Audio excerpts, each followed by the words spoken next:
एकूणच महाराष्ट्रात पार पडलेल्या निवडणुका या कुठे शांततेत तर कुठे राडाकडतच पार पडल्या। कुठे मतदारांना दारू पाजून तर कुठे धमक्या देऊन काही ठिकाणी पैसे वाटून मतदान झालं। पण एक गोष्ट मात्र चांगली घडली की महाराष्ट्रात गेल्या 30 वर्षांपासून एकूण मतदानाच्या टक्केवारीत यावेळी चांगलीच वाढ झालेली दिसून आली।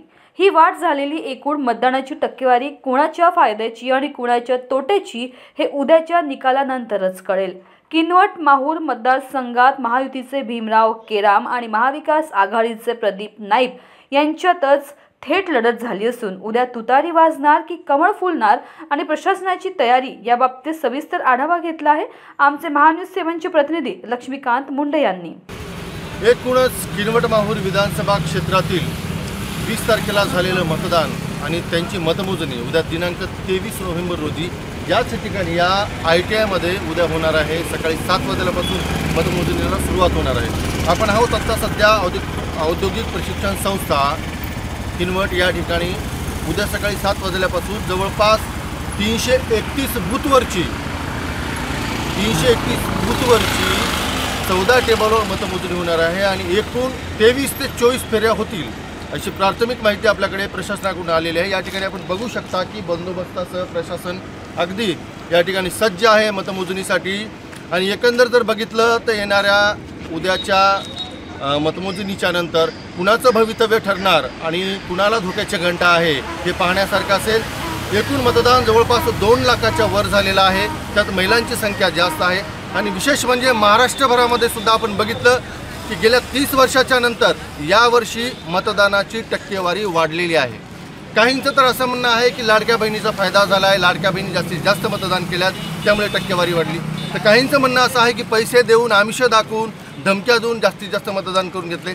काहीही जरी झालं तर उद्याचा एक दिवस सर्व गोष्टींसाठी महत्त्वाचा ठरणार आहे हे विशेष। आता किनवट माहूर मतदारसंघाचा जर आपण विचार केला, आपण जर बघितलं तर किनवट माहूर मतदारसंघामध्ये फक्त 2 उमेदवारांमध्ये सरळ लढत झालेली आहे। एक म्हणजे महाविकास आघाडीचे प्रदीप नाईक आणि दुसरे म्हणजे महायुतीचे भीमराव केराम जे विद्यमान आमदार आहेत गेल्या 5 वर्षापासून, परंतु त्यांना कडी टक्कर देणारे मागील 15 वर्षापासून माजी आमदार असलेले प्रदीप नाईक हेही काही कमी नाही। दोघांचंही तुल्यबळ मत आहे। दोघांचाही समाज या किनवट माहूर विधानसभा क्षेत्रामध्ये भरपूर असा समाज आहे। आजपर्यंत जेवढ्या निवडणुका झाल्यात तेवढ्या फक्त जातीपातीवर झाल्यात, पण यावेळची निवडणूक थोडी विशेष आणि रंगतदार ठरली ते यासाठी की या दोघांमध्ये एक तिसरा उमेदवार होता, त्याचं नाव सचिन नाईक जो अपक्ष लढला। आणि सगळ्यात महत्त्वाची गोष्ट एक आहे की वंचित बहुजन आघाडीचे सुद्धा डॉक्टर आमले आणि अपक्ष लढलेले विजय खुपशे हे सुद्धा आदिवासी समाजाचे होते। त्याच्यामुळे आता नेमका बंजारा समाज विखुरला जाईल किंवा आदिवासी समाज विखुरला जाईल हे बघण्यासारखं असेल। आणि त्यामध्येच माहूरच्या घटना अशी आहे की माहूरमध्ये एक व्हिडिओ व्हायरल झाला आहे की एक व्यक्ती पैसे वाटताना आपण व्हिडिओमध्ये बघू शकतो, व्हिडिओ प्ले होईल।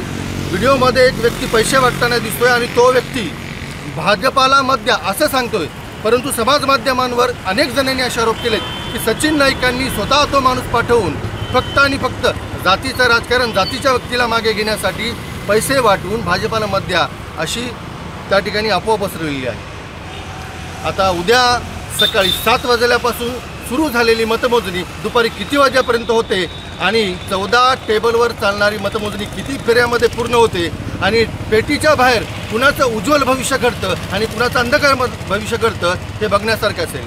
महान्यूज 7साठी लक्ष्मीकांत मुंडे, किनवट, नांदेड।